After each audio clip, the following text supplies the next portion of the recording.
কাজ শুরু করার আগে একটা গোল সেট করে নাও। ডে শুরু হওয়ার আগে তুমি খাতা পেনে লিখে নাও যে তোমাকে আজ সারাদিনে কি কাজ করতে হবে। সেটা তোমার সাংসারিক কাজই হোক বা তোমার পার্সোনাল অফিসের কাজে হোক কিংবা এই এফবি প্ল্যাটফর্ম এ হোক। একটা গোল তুমি সেট করে নাও। একটা এইম রাখো যে আজ তোমাকে এই কাজগুলো কমপ্লিট করতে হবে। সকালে তুমি একটা নোট করে নাও যে আজ তোমাকে পার্টিকুলার এই কাজগুলো করতে হবে। আর ডে এন্ড হলে পরে সেই কাজগুলো একবার মিলিয়ে নাও যে তুমি করতে পেরেছো কিনা।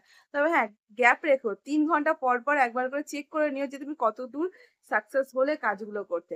আমি এজন্য বলছি, আজ শুধু এই প্ল্যাটফর্মে না, আমি নিজের পার্সোনাল ওয়ার্ক এক্সপেরিয়েন্স দিয়েই বলছি। আমি যখন কাজ করতাম, জব করতাম, তখন আমি আমার কম্পিউটারে সকালে ডে এন্ড হওয়ার সময় আমি শুরু করতাম যখন কাজ শুরু করতাম তার আগে আমি কিছু এইম সেট করে রাখতাম যে সারাদিন আমাকে আজকে এই কাজগুলো করতে হবে। লাইক এই সময় আমাকে কাস্টমার হ্যান্ডলিং করতে হবে, এই সময় আমাকে ক্যাশ হ্যান্ডলিং করতে হবে, এই সময় আমাকে কাস্টমার সার্ভিস দিতে হবে, এতগুলো আমাকে এফডি করতে হবে, এতগুলো এসআইপি করতে হবে, এতগুলো আমাকে লাইফ ইন্সুরেন্স করতে হবে। এই টার্গেট গুলো আমি ফিক্স করে রাখতাম। আর ঠিক ৩ ঘন্টা পর, পর আমি রিচেক করতাম যে আমি ঠিক কতটা সাকসেস হলাম, কতদূর এগোলাম। যতক্ষণ না পর্যন্ত আমার এই কাজগুলো কমপ্লিট হতো, আমি ডে এন্ড করতাম না, আমি অফিস থেকে বাড়ি আসতাম না। ঠিক তেমনি এই Facebook প্ল্যাটফর্মও তাই।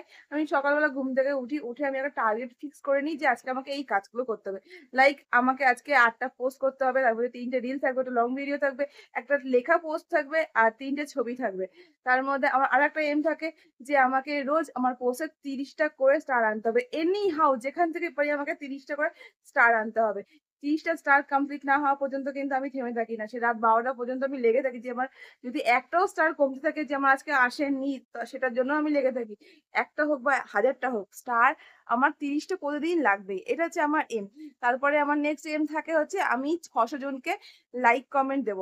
লাইক শুধু ফলোয়ার না, আমার নন ফলোয়ার আর আমার স্টার সেন্টারদের মিলিয়ে টোটাল ৬০০ টা আমি কমেন্ট দেব পোস্টে। তো সেটা আমাকে কমপ্লিট করতে হয়, সেটা আমি গুনে, গুনেই দিই যে আমি করতে পারলাম না। যেদিনকে আমি কমেন্ট ব্লক থাকে সেদিনকে আমি পাজল হয়ে যাই যে আমি কি করে ডে এন্ড এর মধ্যে ৬০০ টা কমেন্ট আমি কমপ্লিট করব। তারপর থাকে আমার পোস্টের ভিউ, ধরো আমি কালকে আমার এতগুলো ভিউ হয়েছে। তো আজকে আমাকে এতটা ভিউ বাড়াতেই হবে এনি হাউ, তখন ওইজন্য আমি পোস্ট গুলো চেঞ্জ করতে থাকি। পোস্টের যে টপিক চেঞ্জ করতে থাকি যাতে আমার টপিকটা মানে ভিউটা একটু বেশি হয়। বা টপিকটা একটু চেঞ্জ করলে পরে ভিউটা অটোমেটিক আসে। তার জন্যই আমার টপিক গুলো একটু চেঞ্জ হয়, এদিক ওদিক হয়। তারপর আমি আমার পোস্টের লাইক কমেন্টে যেটা বলছি মানে রিপ্লাই কমেন্ট দিতে আমি এখনই মানে খুবই পাজল হয়ে যাচ্ছি, কারণ এই যে কমেন্ট ব্লক খাচ্ছি, একটু কাজ করলে পরে কমেন্টে ব্লক খাচ্ছি, কমেন্টে বাধা পাচ্ছি, যার জন্য রিপ্লাই কমেন্ট করতে বলছে সেখানে আমার এঙ্গেজমেন্ট পড়ে যাচ্ছে। রোজ যেখানে এঙ্গেজমেন্ট আমার ১০০০ করে আপ থাকতো সেখানে এখন অ্যাভারেজে চলে আসছে যখন তখন রেড হতে পারে। এই জায়গাটা একটু খুব সমস্যা হচ্ছে আমার, আমি কোনো রকম ভাবেই আমি ঠিক করতে পারছি না, কারণ এটা ফেসবুক আমাকে পুরো আটকে দিচ্ছে কমেন্ট রিপ্লাই কমেন্ট করতে গিয়ে। তো এটা আমার হাতে নেই, কিন্তু এনগেজমেন্টটা পড়ছে, আমার খুব খারাপ লাগছে। এটা আমাকে এনি হাউ গ্রিন করতে হবে, আপ করতে হবে আবার। চেষ্টা করে যাচ্ছি। একই ধরনের কমেন্ট তো করি না, গ্যাপ রেখে, রেখেই কমেন্ট করি। তবুও হয় না। বাধা পড়ে যাচ্ছে। তারপর আবার সংসারের কাজ থাকে, মেয়ে রয়েছে সঙ্গে। তারপর তো নিজের পার্সোনাল লাইফ আছে, যে তারপরে তোমার frustration আছে, কি করব? এভাবেই কাজ করছি। তো সবাইকে একটা কথাই বলব যে একটা এম সেট করে নাও, একটা গোল সেট করে নাও দিন শুরু করার আগে। হ্যাঁ, সবার এম হয়তো সমান হবে না, কিন্তু একটু ইউনিক রাখার চেষ্টা করো তোমার এম গুলো। কেউ হয়তো ৫ টা পোস্ট করবে, ৫ টা পোস্টে এতগুলো ভিউ আনতে হবে সারাদিনে। বা এতগুলো লাইক কমেন্ট নিজের পোস্টে আনতে হবে, বা এতগুলো লাইক কমেন্ট অন্যের পোস্টে করতে হবে। এইগুলো এম গুলো ছোট, ছোট এম গুলো নিজে সেট করে নাও। দেখবে ডে এন্ড এর পরে না তুমি হ্যাপি থাকবে যে হ্যাঁ, আমি আজকে এই গোলটা আমি ফিক্স করেছিলাম।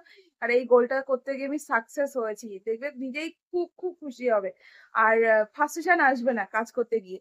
আর একটা কথা বলি, দেখো অনেকেই ১ বছর ধরে কাজ করছো, ১.৫ বছর ধরে কাজ করছো বা ৬ মাস ধরে কাজ করছো, এখনো সাকসেস পাওনি।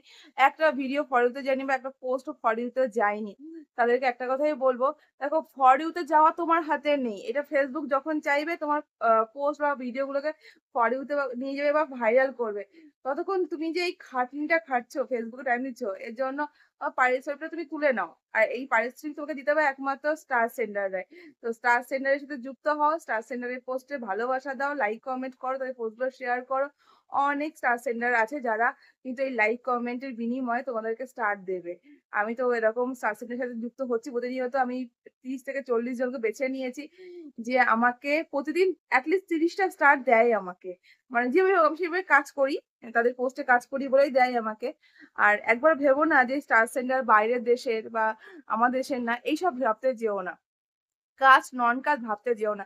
তাহলে এই প্ল্যাটফর্মে কাজ করতে পারবে না। এর জন্য বলছি এই প্ল্যাটফর্মটা সবার।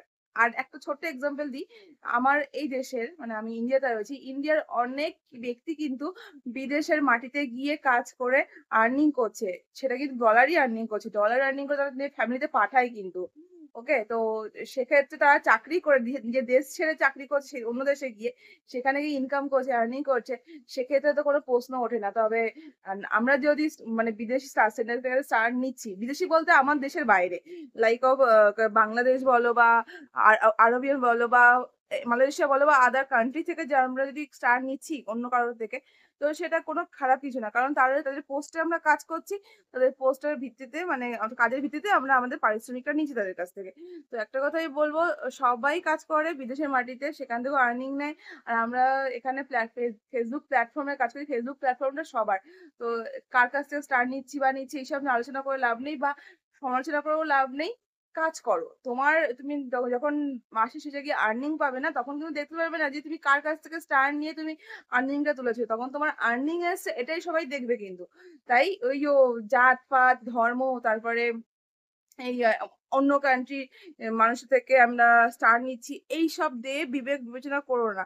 সবাই মানুষ, সবাই এখানে কনটেন্ট ক্রিয়েটর, সবাই এখানে নিজের কনটেন্ট করতে এসেছে, নিজেদের পরিচিতি তৈরি করতে এসেছে, নিজের সাকসেস হতে এসেছে। তাই নিজের সাকসেসটা আগে একটু বুদ্ধি খাটাও, একটু স্ট্রং হও, নিজের মাইন্ড স্ট্রং করো। দেখবে সব ইজি হয়ে যাবে। আর স্টার সেন্ডারদেরকে প্রচুর ভালোবাসা দাও। লাইক কমেন্ট করে তাদের ইনবক্সে গিয়ে এই দাদা এটা করে দিন, দাদা ওটা দিন, আমার এতগুলো বাকি আছে, আমার এতগুলো চ্যালেঞ্জ কমপ্লিট করতে এতগুলো ফুল লাগবে বা স্টার লাগবে, তারা লাগবে, এইসব করো না। কাউকে ইনবক্স করে ডিস্টার্ব করো না। শুধু একটা কথাই বলবো, কাজ করে যাও, কাজের মূল্য তুমি ঠিকই পাবে। একজনের থেকে পাচ্ছ না, 10 জনের থেকে ঠিকই পেয়ে যাবে। যেরকম আমি পাচ্ছি। তো একটা কথাই বলবো, ডিমোটিভেটেড হবে না। আর এম সেট করে নাও যে তুমি কি চাচ্ছ, তুমি কি করবে সারাদিন আজকে। খাতা পেনে রেডি হয়ে যাও। ভিডিও ভালো লাগলে লাইক কমেন্টস করে পাশে থেকো। Tata bye.